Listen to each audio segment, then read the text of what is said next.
If you were out this evening, you might have noticed the pink and purple sunset. Absolutely beautiful. Storm Track 3 meteorologist Katie Melvin joins us now. And Katie, those sunsets just keep getting earlier. It's the worst. I love fall and winter, but the sun setting at 4 p.m. just really isn't Right. my thing. I know you don't mind it waking up early. It's kind of nice, but yeah, I'm not a fan. Today was our last 7 p.m. sunset until next year in March. So sad. Tomorrow our sunset's going to be 6:59. So of course it just comes with the time of the year. But right now, live look in Poplar Bluff. It's not too bad outside. Still pretty warm. We're at 70 degrees right now. Humidity is a little bit high along with that dew point, but it's not too bad. It's pretty much what most of us are seeing in the region. Taking a closer look to southern Illinois, we're seeing down into the 60s for some of us. We have Benton at 68 along with Mount Vernon.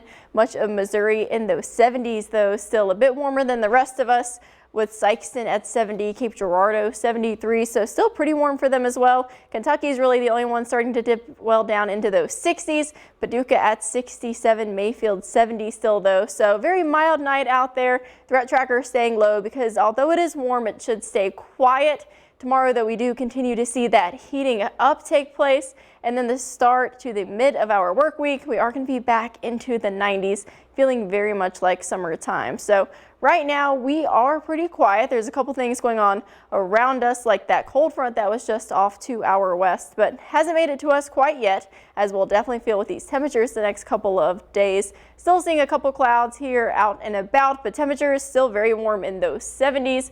Few clouds off and on throughout, but still a very quiet night. If you have any plans tomorrow, at least around 10-ish, some of us will be back into the 80s. Sikeston and Murray heating up pretty quickly. By the evening, though, a lot of us will be hitting those 90s. Sikeston at 90, Cape Girardeau 91. So if you have any plans, definitely make sure you have a way to cool off as well. Tomorrow at this time, we'll be down into the 70s. So still very warm. We're tracking that warm pattern at least for the next couple of days, maybe getting close to a couple records on Monday and Tuesday specifically, hitting 93 on Monday, 95 on Tuesday, and those heat indices are cranking up as well. Paducah feeling almost close to 100 with that 98-degree heat index. So you're going to want to download that Storm Track 3 app in case we do get any watches or warnings for that. But also because we're tracking our next chance of rain very early on Monday morning for some of us.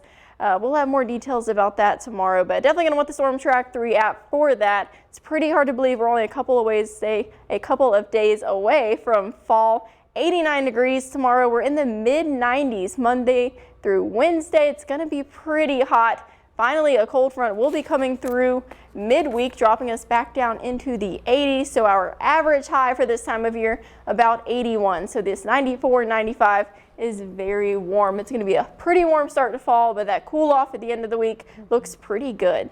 Well, I know I said I was going to wait to decorate until the official day of fall, but I gave in because I found a sale for some mums. But at least they will be in the shade a little bit and have a break from the heat. Yeah, all the plants at my house are dried at this point. Well, hopefully some rain here soon then on Monday. All right, sounds good. Thanks, Katie.